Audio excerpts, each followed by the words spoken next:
Welcome to the weavers the channel for jobs. अस्सलाम वालेकुम dear viewers, अगर आप लोगों ने ओवरऑल पाकिस्तान से पाकिस्तान नेवी में एज ए सिविलियन आपने जिस भी पोस्ट पर अप्लाई किया और टेस्ट देना है तो ये वीडियो आपके लिए बहुत ही ज़्यादा इंपॉर्टेंट है। वो इसलिए क्योंकि इस वीडियो में सारे के सारे एक्सपीरियंस और रिपीटेड के पास टेस्टों में ये क्वेश्चन सारे आ चुके हैं, इनमें से अक्सर रिपीटेड क्वेश्चन है। इस वीडियो में फुल तफसील के साथ डिस्कस होने जा रहे हैं। तो इस वीडियो में एकेडमिक पार्ट और इंटेलिजेंस के सारे एक्सपीरियंस क्वेश्चन फुल तफसील और डिटेल का डिस्कस होंगे। तो वीडियो का बाकायदा आगाज़ करते हैं।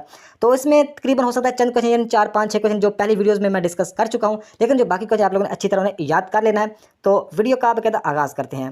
तो question number 1, I dash waiting for 3 hours. तो इसका क्या जवाब आएगा? Has been, had been, have been, इसका जवाब नन है। तो इसका जो राइट आंसर बनता है सी ऑप्शन राइट है। I have been waiting for 3 hours. I have been waiting for 3 hours. तो नेक्स्ट क्वेश्चन है HPCM स्टैंड्स फॉर। तो HPCM की फुल फॉर्म बताने इस क्वेश्चन में, तो इसका जो राइट आंसर बनता है ए ऑप्शन इसका राइट है, high performance computing mobility. High performance computing mobility इसका राइट आंसर बनता है। तो इससे पहले भी कुछ वीडियोस अपलोड कर चुका हूं जिसमें non verbal intelligence, verbal intelligence, academic part की physics, chemistry, math, GK, Islamic study. तो अगर वो उनमें से जितने भी क्वेश्चन उन वीडियोस में मैंने डिस्कस किए सारे के सारे तकरीबन एक्सपीरियंस रिपीटेड और वही क्वेश्चन जो आप लोगों के टेस्ट में आ सकते हैं। अगर उनमें से कुछ वीडियोस आपने नहीं देखी तो इस वीडियो की डिस्क्रिप्शन में उन वीडियोस का लिंक मौजूद है। तो उस लिंक में से अगर जो वीडियो आपने नहीं देखी देखो, इंशाल्लाह आप लोगों का टाइम ज़ाया नहीं होगा और बहुत ही ज़्यादा इंपॉर्टेंट वीडियोज़ हैं। सारी वीडियोज़ में तकरीबन एक्सपीरियंस रिपीटेड और वही क्वेश्चन डिस्कस हुए जो आप लोगों के टेस्ट में सिर्फ आ सकते हैं। तो नेक्स्ट क्वेश्चन है what come next in the following series. तो ये सीरीज का क्वेश्चन है 19, 38, 57 और आगे क्या आएगा? आगे 95।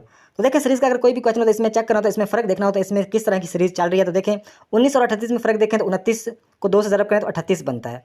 तो आगे देखें 19 को अगर 3 से ज़रब करें तो क्या बनता है? 19 तिया 57 बनता है। तो हमें इस बात का पता चल रहा है कि इसमें पहले 2 से 19 को 2 से ज़रब के मल्टीप्लाई किया, फिर 3 से किया, अभी क्या होगा? अभी आगे 4 से करना होगा। यानी 19 को अगर 4 से मल्टीप्लाई करेंगे तो हमारा मतलब एक जवाब यहाँ पे आ जाएगा। तो 19 को 4 के साथ अगर ज़रब करके देखते हैं 36, 6, 3 असल 4 कम 4 और 3 7, यानी इसका जवाब 76 आता है। यहाँ पे 76 आएगा। और आगे मतलब है कि 19 को अगर 5 से ज़रब करेंगे तो ये 95 आ जाएगा। यानी इसमें सीरीज चल रही है, पहले 2 से ज़रब हुआ 19, फिर 3 से ज़रब हुआ 19, फिर 4 से और फिर मतलब 5 से होगा। तो यहाँ पे मतलब 4 से अगर 19 को ज़रब करेंगे तो जवाब कितना आएगा? बी ऑप्शन राइट है, 76, 76 इसका आ जाएगा। उम्मीद है कि इस क्वेश्चन की आपको समझ आई होगी। पहले 2 से ज़रब किया 19 को, फिर 3 से किया, फिर 4 से किया तो हमारा जवाब आ चुका है 76। तो नेक्स्ट क्वेश्चन है फैसल मस्जिद वाज बिल्ट बाय एन। यानी इस क्वेश्चन में हमें ये बताना है कि जो फैसल मस्जिद है वो किस मतलब है कि किसने बनवाई है? फ्रेंच ने, केमिस्ट ने, सऊदी अरब ने या ब्रिटिश ने? तो इसका जो राइट आंसर बनता है सी ऑप्शन राइट है, सऊदी अरब। जो फैसल मस्जिद है ये पाकिस्तान की सबसे बड़ी मस्जिद है, लार्जेस्ट मस्जिद है और पाकिस्तान की कौमी मस्जिद है जो कि इस्लामाबाद रावलपिंडी के एरिया में वाक़ है। तो ये किसने बनवाई है? सऊदी अरब ने बनवाई है। आपने याद रखना, जो फैसल मस्जिद है ये सऊदी अरब ने बनवाई है। तो नेक्स्ट क्वेश्चन है 320 ऑफ 55%। यानी इस क्वेश्चन में ये बताना है कि 55% मतलब एक 320 का 55% कितना है, ये इस क्वेश्चन में हमें बताना। तो परसेंट का पहले वीडियोस में मैंने बता चुका हूँ। परसेंट का कोई भी अगर क्वेश्चन आता है तो आप लोगों को ट्रिक पहले भी बताइए, अभी दोबारा फिर बता देता हूँ कि परसेंट हमेशा 100 से निकलती है। तो 55% बताना है 320 का। तो सिंपल है, कुछ भी नहीं करना। आप यहाँ पर हम लिखेंगे 55% लिखेंगे तो परसेंट हमेशा 100 से निकलती है और ज़रब हम कर देंगे जितनी की हमें बतानी है। तो 320 की हमें बतानी है तो 320 यहाँ पर लिख देंगे। तो ये 0 इस 0 के साथ कट जाएगा। तो बाकी इसको अगर 5 के साथ काटें 2 5 10 और 11 5 55 और 2 को 32 के साथ 16 दूना 32, यानी 16 और 11 को जमा कर ज़रब करेंगे 16 और 11 को तो हमारा जवाब आ जाएगा। तो इसका जवाब कितना आएगा आप मुझे कमेंट में लाजमी बताइएगा। अभी ज़रब करेंगे तो टाइम ज़ाया हो जाएगा, तो लाजमी बताइए कितना जवाब इसका आता है। तो नेक्स्ट क्वेश्चन है which one continuously varies the potential. यानी इस क्वेश्चन में ये बताना है कि विच वन कंटिन्यूसली यानी जो मतलब है कि चलती रहती है, जारी रहती है, वेरीज द पोटेंशियल। तो इसका जो राइट आंसर बनता है बी ऑप्शन इसका राइट है, potential divider. Which one continuously varies the potential divider. ये आपने याद रखना। इसका जो राइट आंसर बनता है बी ऑप्शन राइट है, पोटेंशियल डिवाइडर। तो नेक्स्ट क्वेश्चन है वर्नियर कैलिपर लीस्ट काउंट। तो वर्नियर कैलिपर का जो लीस्ट काउंट कितना है? तो 0.01 mm, 0.001 mm, 0.001 mm या इसका जवाब नन आता है। तो देखें इसका जो ये पहली वीडियोस में ये क्वेश्चन मैं डिस्कस कर चुका हूँ। तो इसका जो राइट आंसर बनता है डी ऑप्शन राइट है, नन। क्योंकि जैसे जो वर्नियर कैलिपर का जो लिस्ट काउंट है वो मतलब है कि अगर देखा जाए mm में तो वो है 0.1। 0.1 mm यानी मिलीमीटर में कितना है 0.1, जो कि ऑप्शन में नहीं है, इसलिए इसका जवाब नन आ जाएगा। अगर ये सेंटीमीटर में पूछा जाता तो सेंटीमीटर में इसका जवाब ये आना था 0.01, ये सेंटीमीटर में इसका राइट आंसर होगा। लेकिन अगर mm में पूछा जाए तो mm में इसमें एक जवाब आता है 0.1, ये आपने याद रखना है। mm में 0.1 और सेंटीमीटर में 0.01 वर्नियर कैलिपर का लीस्ट काउंट है। तो नेक्स्ट क्वेश्चन है which of the following is polymeric acid. तो इसका जो राइट आंसर बनता है ए ऑप्शन राइट है starch. Which of the following is polymeric acid, तो ऑप्शन राइट है स्टार्च। तो नेक्स्ट क्वेश्चन है, तो ये भी सीरीज का क्वेश्चन है कि दो को 2 से ज़रब किया तो ये 44 बन गया, 2 को 3 से ज़रब किया 49 बन गया, 3 को 4 से ज़रब किया तो ये 916 बन गया, और 2 को 4 से ज़रब करें कितना जवाब आएगा। ये भी रिपीटेड क्वेश्चन है। तो देखें 2 को 2 से ज़रब किया तो ये 4 बन गया, इस 2 को 2 से ज़रब किया ये 4 बन गया। लेकिन आगे देखें इस 2 को 2 से ज़रब किया तो 4 बना, लेकिन 3 को 3 से ज़रब किया तो 3 तिया 9 बन गया। इस तरह चल रहा है सिस्टम। अगर देखिए 3 को 3 से ज़रब किया तो 3 तिया 9 बन गया, और 4 को ज़रब किया तो 4 चौका 16 बन गया। तो आगे देखें 2 को ज़रब करेंगे 2 दूना 4 बन जाएगा, तो 4 को ज़रब करेंगे 4 चौका 16 बन जाएगा। तो इसका जो जवाब आता है 416। उम्मीद है इस क्वेश्चन की आपको समझ आई होगी। ये पहले मेरे ख्याल में डिस्कस हो चुका है ये क्वेश्चन।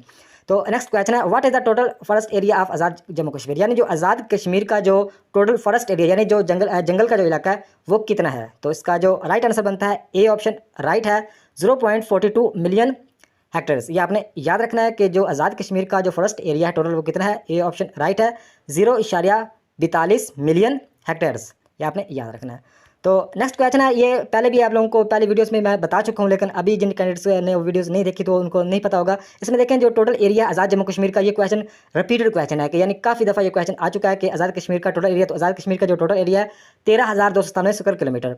तो इसके अलावा जो पाकिस्तान का टोटल एरिया ये भी पूछा जा सकता है। जो पाकिस्तान का टोटल एरिया है पहले था 7,96,096, 7,96,096। लेकिन देखें अभी जो मतलब है कि नई जो 2020 के सर्वे के मुताबिक देखें तो पाकिस्तान का जो मतलब टोटल एरिया है वो है 881,913 स्क्वायर किलोमीटर, 881,913 स्क्वायर किलोमीटर, 881 तो 913 स्क्वायर किलोमीटर ये पाकिस्तान का रकबा, ये आपने याद रखना है। तो इससे पहले 7,96,096 मतलब है कि था, लेकिन जो 2020 की रिपोर्ट के बाद ये 881,913 स्क्वायर किलोमीटर ये पाकिस्तान का एरिया है। तो देखें जो आपको एक बार बता देता हूँ कि जो सिंध का एरिया है 140,914 स्क्वायर किलोमीटर। अगर देखें बलूचिस्तान का एरिया है 347,190 square kilometre, 347,190 Sindh Balochistan KPK का है। 74,521 ये गलत है। नया जो अभी एरिया है वो आप मुझे कमेंट में बताइएगा। पहली वीडियोज़ में मैं डिस्कस कर चुका हूँ KPK का ये एरिया गलत है, क्योंकि जब फाटा को मर्ज किया गया तो इसका एरिया बढ़ गया, यानी 1 लाख से ज़्यादा बनता है। लेकिन वो आप मुझे कमेंट बताइएगा कितना आता है KPK का। तो पंजाब का जो एरिया वो है 205,344 स्क्वायर किलोमीटर, ये ठीक है। तो जो KPK का एरिया आप मुझे कमेंट में लाजमी बताइएगा, चाहे आपने सर्च करके बताओ या जैसे भी, लेकिन लाजमी बताइएगा। ये सारा इंपॉर्टेंट क्वेश्चन है। तो नेक्स्ट क्वेश्चन है सियाचिन ग्लेशियर लेंथ, यानी जो सियाचिन ग्लेशियर है इसकी लेंथ कितनी है, लंबाई कितनी है। तो इसका जो राइट आंसर बनता है सी ऑप्शन राइट है 76 यानी 76 किलोमीटर सियाचिन ग्लेशियर की लेंथ है। तो ये पाकिस्तान का जो सबसे बड़ा ग्लेशियर है वो है सियाचिन, और ये पूरी दुनिया का दूसरे नंबर पर सबसे बड़ा ग्लेशियर है। पाकिस्तान का पहले नंबर पर सबसे बड़ा ग्लेशियर और पूरी दुनिया का दूसरे नंबर पर सबसे बड़ा ग्लेशियर है सियाचिन ग्लेशियर, और इसकी लंबाई कितनी है 76 किलोमीटर, ये आपने याद रखनी है। तो नेक्स्ट क्वेश्चन है how many districts are there in Gilgit Baltistan, यानी GB यानी गिलगित बल्तिस्तान के कितने ज़िला हैं। तो इसका जो राइट आंसर बनता है सी ऑप्शन राइट है 14, यानी जो गिलगित बल्तिस्तान के 14 अजला हैं। How many district are there in Gilgit Baltistan 14। तो नेक्स्ट क्वेश्चन है the Chagai hills are located, तो चागी हिल्स कहाँ पे मतलब वाक़ है, नियर सिब्बी पाकिस्तान अफगानिस्तान बॉर्डर या एट चाइना बॉर्डर, या इसका जवाब नियर। तो इसका जो राइट आंसर बनता है, इसका राइट आंसर बनता है बी ऑप्शन राइट है, पाकिस्तान और अफगानिस्तान के बॉर्डर पर चागी हिल्स वाक़ है। The Chagai hills are located in Pakistan and Afghanistan border. तो नेक्स्ट क्वेश्चन है Benazir Bhutto first sworn in prime minister of Pakistan on, यानी जो इस क्वेश्चन में ये बताना है कि जो बेनज़ीर भुट्टो जो पहली दफ़ा पाकिस्तान की प्राइम मिनिस्टर यानी वज़ीर-ए-आज़म बनी थी तो वो कब बनी थी, वो डेट हमें इस क्वेश्चन में बतानी है। तो इसका जो राइट आंसर बनता है बी ऑप्शन इसका राइट है 2 दिसंबर 1988। पाकिस्तान की जो प्राइम मिनिस्टर बेनज़ीर भुट्टो पहली दफ़ा बनी थी 2 दिसंबर 1988 से 1990 तक। 2 दिसंबर 1988 में बनी थी, ये इस क्वेश्चन में हमें बताना है। तो 1988 से 1990 तक पहली मरतबा, और दूसरी मरतबा 1993 से 1996 तक। तो बेनज़ीर भुट्टो ने 2 दफ़ा पाकिस्तान पर मतलब एक हुकूमत किया, प्राइम मिनिस्टर रही हैं। और बेनज़ीर भुट्टो पैदा हुई थी, या पहले भी वीडियोस में बता चुका हूँ, 1953 में कराची में पैदा हुई बेनज़ीर भुट्टो कराची में, और वफात पाई 2007 में रावलपिंडी में। तो नेक्स्ट क्वेश्चन है the most abundant gases in the earth atmosphere by volume are, यानी इस क्वेश्चन में हमें ये बताना है कि जो मोस्ट अबंडेंट जो गैसें हैं मतलब जो अर्थ के एटमॉस्फेयर यानी खला में मतलब कि पाई जाती है वो कौन सी ज़्यादा। तो इसका जो राइट आंसर बनता है सी ऑप्शन राइट है इसका, नाइट्रोजन एंड ऑक्सीजन। जो नाइट्रोजन और ऑक्सीजन है ये मोस्ट अबंडेंट गैसें हैं इन the earth atmosphere by volume के हिसाब से। तो ये आपने याद रखना है, नाइट्रोजन ऑक्सीजन सबसे ज़्यादा नाइट्रोजन है और दूसरे नंबर पर ऑक्सीजन है, यह भी आपने याद रखना है। तो नेक्स्ट क्वेश्चन है how many district of Azad Kashmir. तो आज़ाद जम्मू कश्मीर के कितने डिस्ट्रिक्ट हैं। तो आज़ाद जम्मू कश्मीर के 10 यानी 10 डिस्ट्रिक्ट है। यानी आज़ाद जम्मू कश्मीर के बारे में काफ़ी क्वेश्चन मतलब है कि पास टेस्टों में आ चुके हैं। कहीं कहीं पे आज़ाद कश्मीर का एरिया पूछा जा रहा है, कहीं पे आज़ाद कश्मीर का जो फॉरेस्ट एरिया पूछा जा रहा है, कहीं आज़ाद कश्मीर के डिस्ट्रिक्ट पूछे जा रहे हैं। तो नेक्स्ट क्वेश्चन है atomic number of oxygen. Oxygen का जो एटॉमिक नंबर कितना है, तो इसका जो राइट आंसर बनता है बी ऑप्शन राइट है 8। Atomic number of oxygen is 8 यानी 8। तो नेक्स्ट क्वेश्चन है how many times order for zakat mention in Quran, यानी कुरान मजीद में ज़कात का जो मतलब कितनी दफ़ा जिक्र आया। तो इसका जो राइट आंसर बनता है बी ऑप्शन राइट है, ये भी रिपीटेड क्वेश्चन है 32 यानी 32 टाइम, यानी ज़कात का जो कुरान मजीद में कुरान पाक में जिक्र है 32 टाइम्स, ये आपने याद रखना है। तो नेक्स्ट क्वेश्चन है the unit of force is. तो इसका जो राइट आंसर बनता है C option newton, the unit of force is newton N. तो नेक्स्ट क्वेश्चन है the freezing point of water. तो वाटर का जो फ्रीजिंग पॉइंट है वो कितना है। तो इसका जो राइट आंसर बनता है 0 grade Celsius, the freezing point of water 0 grade Celsius, ये ऑप्शन राइट है। तो नेक्स्ट क्वेश्चन है a triangle that has 3 equal angles is called, मतलब एक ट्राइंगल जिसकी 3 मतलब कि जो साइडें वो इक्वल्स हों तो वो क्या कहलाएगा। तो इसका जो राइट आंसर बनता है सी ऑप्शन राइट है इक्विलैटरल, वो कहलाएगा equilateral. A triangle that has 3 equal angles is called equilateral, ये आपने याद रखना है। तो नेक्स्ट क्वेश्चन है the fourth state of matter is, the fourth state of matter is. तो इसका जो राइट आंसर बनेगा सी ऑप्शन राइट है plasma, the fourth state of matter is plasma. तो नेक्स्ट क्वेश्चन है which is the world most populated country. तो इसका जो हमें इस क्वेश्चन में ये बताना है कि पूरी दुनिया को जो सबसे जिस कंट्री की आबादी ज़्यादा है वो कौन सा मुल्क है। तो इसका जो राइट आंसर बनता है चाइना। पहले मतलब है कि इंडिया था लेकिन अब मतलब है कि चाइना है, क्योंकि ये जो रिपीटेड क्वेश्चन है तो इसमें आबादी के लिहाज से जो सर्वे होते रहते हैं, जो मरदमशुमारी इनकी होती है तो उसमें आबादी आगे पीछे हो जाती है। तो ये क्वेश्चन जो है ये आप मुझे इसका जवाब भी आप मुझे बताइएगा कि इसका जवाब चाइना कन्फर्म है या नहीं, या इंडिया आता है। इंडिया और चाइना में एक है लेकिन ज़्यादा जो चांस है मेरे हिसाब से वो चाइना ही मतलब है कि आता है, लेकिन पहले इंडिया भी था। तो नेक्स्ट क्वेश्चन है the radius of an atom 10 की power 5 times the radius of dash largest. तो इसका जो राइट आंसर बनता है nucleus, the radius of an atom 10 की power 5 times the radius of nucleus largest. तो इसका जो राइट आंसर बनता है ऑप्शन राइट है न्यूक्लियस। तो नेक्स्ट क्वेश्चन है semi metallic are metalloids from dash oxide. तो इसका जो राइट आंसर बनता है सी ऑप्शन राइट है amphoteric, semi metallic are metalloids from amphoteric oxide, ये आपने याद रखना है। तो नेक्स्ट क्वेश्चन है joule as a dash quantity. तो इसका जो राइट आंसर बनता है बी ऑप्शन राइट है scalar, joule as a scalar quantity. तो नेक्स्ट क्वेश्चन है, तो ये क्वेश्चन इनमें से जो पहले नंबर पे क्वेश्चन है, दूसरे नंबर और थर्ड नंबर पे, ये तीनों क्वेश्चन तकरीबन बार बार टेस्ट में काफ़ी दफ़ा ये आ चुके हैं, ये फार्मूलेज हैं। तो इसको आपने लाजमी इसका स्क्रीनशॉट लेना है, इस वीडियो को देखने के बाद इसको आपने लाजमी एक दफ़ा देख लेना है। इसमें जो पहले 3-4 हैं ये तो काफ़ी ज़्यादा इंपॉर्टेंट है, तो बल्कि ये 10 बनते हैं तो सारे के सारे आपने अच्छी तरह इन्हें देख लेना है, तो लाजमी आपने देख लेना है। तो ये मैथ के मतलब है कि ये काफ़ी इंपॉर्टेंट क्वेश्चन है। तो नेक्स्ट क्वेश्चन है Karachi edge to Islamabad direction, यानी जो कराची से इस्लामाबाद की डायरेक्शन क्या है। तो इसका जो राइट आंसर बनता है बी ऑप्शन राइट है south to north. Karachi to Islamabad की डायरेक्शन क्या है, बी ऑप्शन राइट है साउथ टू नॉर्थ। अगर ये क्वेश्चन इस तरह पूछा है कि इस्लामाबाद टू कराची की डायरेक्शन क्या होगी, तो इस्लामाबाद टू कराची की डायरेक्शन होगी ईस्ट टू नॉर्थ, ये आपने याद रखना है। तो नेक्स्ट क्वेश्चन है machine is to mechanic than patient is rule, यानी जो मशीन का तल्लुक है मैकेनिक के साथ तो पेशेंट का तल्लुक किसके साथ होगा। बात काफ़ी इजी क्वेश्चन है कि मशीन को मतलब मैकेनिक ठीक करता है तो पेशेंट को मरीज़ को कौन ठीक करेगा, बी ऑप्शन राइट है डॉक्टर। तो नेक्स्ट क्वेश्चन है बॉइलिंग पॉइंट ऑफ वाटर, तो आप लोगों को पहले ही पता होगा 100 ग्रेड सेल्सियस। अगर फ़ारेनहाइट में पूछा है तो फ़ारेनहाइट है 212 grade Celsius. The boiling point of water अगर पूछा जाए मतलब है कि सेंटीग्रेड मतलब है कि 100 ग्रेड सेल्सियस पे पानी उबलता है, तो अगर फ़ारेनहाइट का पूछा है तो फ़ारेनहाइट का कितना है 212 ग्रेड सेल्सियस ग्रेड फ़ारेनहाइट। तो नेक्स्ट क्वेश्चन है एटीएम स्टैंड्स फॉर, तो एटीएम की फुल फॉर्म बतानी है, तो इसका जो राइट आंसर बनता है ऑप्शन राइट है automated teller machine, ATM stands for automated teller machine. तो नेक्स्ट क्वेश्चन है A plus B, A intersection 2 minus B intersection 2, तो ये किसके इक्वल है। तो इसका आपने सिर्फ जवाब याद रखना है, इसका जवाब बी ऑप्शन इसका राइट है ए की पावर 3 या A intersection 3 minus B intersection 4, तो इसका ये आता है। तो इस क्वेश्चन को आपने चाहे रट्टा लगा लो, चाहे जैसे मर्जी याद रखना है, तो इसको लाजमी आपने जेहन में रखना है कि a प्लस बी a की 2 माइनस b की 2। इसका जवाब कितना था? a3 minus b4। तो नेक्स्ट क्वेश्चन है longitudinal waves does not produce, तो इसका जो राइट आंसर बनता है ए ऑप्शन राइट है, can not be polarised. Longitudinal waves does not produce can not be polarised. इसका जवाब क्या आता है? Longitudinal waves does not produce can not be polarised, यानी longitudinal waves does not produce polarised. तो next question है ozone formula, तो इसका जो राइट आंसर है O3। तो जो ये भी काफ़ी इंपॉर्टेंट और रिपीटेड क्वेश्चन है, एक्सपीरियंस क्वेश्चन है। ओजोन का फार्मूला कितना है? O3, आपने याद रखना है। तो नेक्स्ट क्वेश्चन है PSO स्टैंड्स फॉर, तो PSO की फुल फॉर्म बतानी है, तो इसका जो राइट आंसर बनता है, इसका मतलब है कि ऑप्शन में क्या मतलब कोई भी हो सकता है कि PSO की full form Pakistan state oil company या पेशेंट सेफ्टी ऑर्गेनाइजेशन, ये आपने दोनों याद रखने हैं।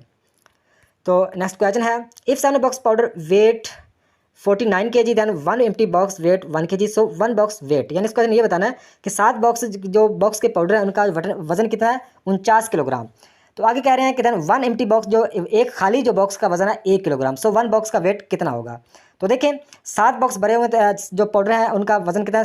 49 किलोग्राम, यानी 7 को अगर 49 से 7 को 7 ज़रब करें 49 बनता है, यानी एक पाउडर का वजन कितना है? 7 किलोग्राम। तो आगे कह रहे हैं कि एम्प्टी बॉक्स वेट, जो खाली बॉक्स का वजन है 1 किलोग्राम, तो हमें एक बॉक्स का वजन बनाना है। अगर एक खाली बॉक्स का 1 किलो वजन है तो पीछे कितना रह गया? 7 में से 1 निकला 6 रह गया। उम्मीद है कि इस क्वेश्चन की आपको समझ आएगी, इसका जवाब 6 आता है।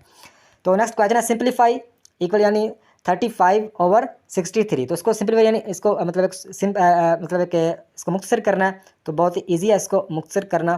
तो 7 5 35, तो यहाँ पे 5 आएगा, 5 7 35 और 9 7 63, 5/9 इसका जवाब आ जाएगा, 5/9। तो ये भी काफ़ी इंपॉर्टेंट क्वेश्चन है। तो नेक्स्ट क्वेश्चन है dash is the amount of heat energy required to convert a solid into liquid at its boiling point. तो इसका जो राइट आंसर बनता है लैटेंट हीट ऑफ फ्यूजन। तो इस क्वेश्चन को आपने याद रखना है कि dash is the amount of heat energy required to convert a solid into liquid at its boiling point, तो लैटेंट हीट ऑफ फ्यूजन। तो नेक्स्ट क्वेश्चन है द सिनोनिम ऑफ रिस्पेक्ट, तो रिस्पेक्ट का मतलब सिनोनिम मुतरादिफ क्या है? तो इसका जो राइट आंसर बनता है appreciation. The synonym of respect appreciation. तो नेक्स्ट क्वेश्चन है, तो ये क्वेश्चन भी काफ़ी इंपॉर्टेंट, बल्कि काफ़ी दफ़ा ये टेस्टों में ये क्वेश्चन आ चुका है कि 1397 ज़रा 1397 इसका कितना जवाब है? इसका जवाब मुझे कमेंट में बताइएगा ताकि आपको एग्जैक्ट पता हो। जैसे ही आपके टेस्ट में क्वेश्चन आए फौरी इसको लगा देना। तो इसका जो जवाब आपने ज़हन में बिठा लेना, तो उसका कितना जवाब आएगा कमेंट में बताइएगा। नेक्स्ट क्वेश्चन है dash is defined as a atom और group atomics which gives characteristic properties to organic compounds. तो इसका जो राइट आंसर बनता है फंक्शनल ग्रुप। डैश यानी functional group is defined as an atom और group of atoms which gives characteristic properties to organic compounds, तो ये आपने याद रखना है। तो नेक्स्ट क्वेश्चन है a set of numbers arranged at rows and columns from a rectangular is called, इसका जो राइट आंसर बनता है matrix. A set of numbers arranged in rows and columns from a rectangular is called, तो इसका जो right answer बनता है matrix. तो नेक्स्ट क्वेश्चन है an angle which is equal to 90 degree is called, तो इसका जो right angle. An angle which is equal to 90 degree is called right angle. तो नेक्स्ट क्वेश्चन है a plus B equal B plus A, तो इसका right answer है equal, यानी दो आप आपस में दोनों ये क्या है? इक्वल है। a plus B blank B plus A, ये दोनों आपस में इक्वल, इसका जवाब इक्वल है। तो नेक्स्ट क्वेश्चन है T butyl and isobutyl the form of both are chain, तो इसका जो राइट आंसर बनता है isomeric. T butyl and isobutyl the form of both are chain isomeric. तो नेक्स्ट क्वेश्चन है a transformer works on the principle of, तो इसका जो राइट आंसर बनता है इलेक्ट्रोमैग्नेटिक इंडक्शन, या इसमें ऑप्शन में होगा mutual induction Faraday law. Are transformer works on the principle of electromagnetic induction या म्यूचुअल इंडक्शन फैराडे लॉ। तो नेक्स्ट क्वेश्चन है if two quantities are related in such a way that when one quantity increase the other decrease is called, तो इसका जो right answer बनता है inverse variation. तो इसको आपने दोबारा देखना है कि if two quantities are related in such a way that when one quantity increase the other decrease is called, तो एक क्वांटिटी इंक्रीज दूसरी मतलब कि डिक्रीज तो होती है वो क्या कहलाता है? उसका जो राइट आंसर बनता है इनवर्स वेरिएशन। तो ये क्वेश्चन मतलब मैं टेस्ट में आ चुका है, तो इससे मिलता जुलता ये क्वेश्चन है, ये भी मैंने अपने आप से मतलब आप लोगों के साथ डिस्कस कर रहा हूँ ताकि ये क्वेश्चन भी आए तो आप इजीली आसानी से हल कर सको कि if two quantities are related in such a way that when one changes in any ratio so does the other is called, तो वो कहलाएगी direct variation. If two quantities are related in such a way that when one changes in any ratio so does the other is called direct variation. तो इसको आपने ज़हन में रखना inverse variation और डायरेक्ट वेरिएशन में क्या फ़र्क है, इसको आपने याद रखना है। तो नेक्स्ट क्वेश्चन है 1 डिग्री सेल्सियस इक्वल किसके है। तो इसका जो राइट आंसर बनता है 33.8 डिग्रीज फ़ारेनहाइट। तो ये जो कैंडिडेट्स ने मतलब है कि काफ़ी ये भी इंपॉर्टेंट और एक्सपीरियंस रिपीटेड क्वेश्चन है। तो इसका जो जवाब मैंने गूगल से तलाश किया था, वैसे कैंडिडेट्स ने जिन कैंडिडेट्स ने सेंड किया था क्वेश्चन, तो उसने इसका जवाब मतलब कि नहीं बताया था। तो इसका जवाब मतलब आपने दोनों याद रखने का, 1 डिग्री जो सेल्सियस इक्वल किसका है 33.8 डिग्रीज फ़ारेनहाइट, और दूसरा इसका 35.6 फ़ारेनहाइट। तो ये मतलब कि दोनों मतलब गूगल से मुझे मतलब कि इसमें इससे एक नहीं निकाल सका। तो आपने ये दोनों याद रखने के 1 डिग्री सेल्सियस किसके इक्वल है, या 33.8 डिग्री फ़ारेनहाइट या 35.6 डिग्री, दोनों आपने ज़हन में रखने हैं। तो नेक्स्ट क्वेश्चन है मोलर मास ऑफ वाटर। तो वाटर का मोलर मास कितना है 18 जी ओवर मोल। ये आपने याद रखना है, मोलर मास ऑफ वाटर 18 यानी 18 जी ओवर मोल। तो मोलर मास ऑफ हाइड्रोजन, तो हाइड्रोजन का मोलर मास कितना है 1.0078 यू, ये आपने याद रखना है। तो ये थी आज की वीडियो। नेक्स्ट वीडियो तक खुदा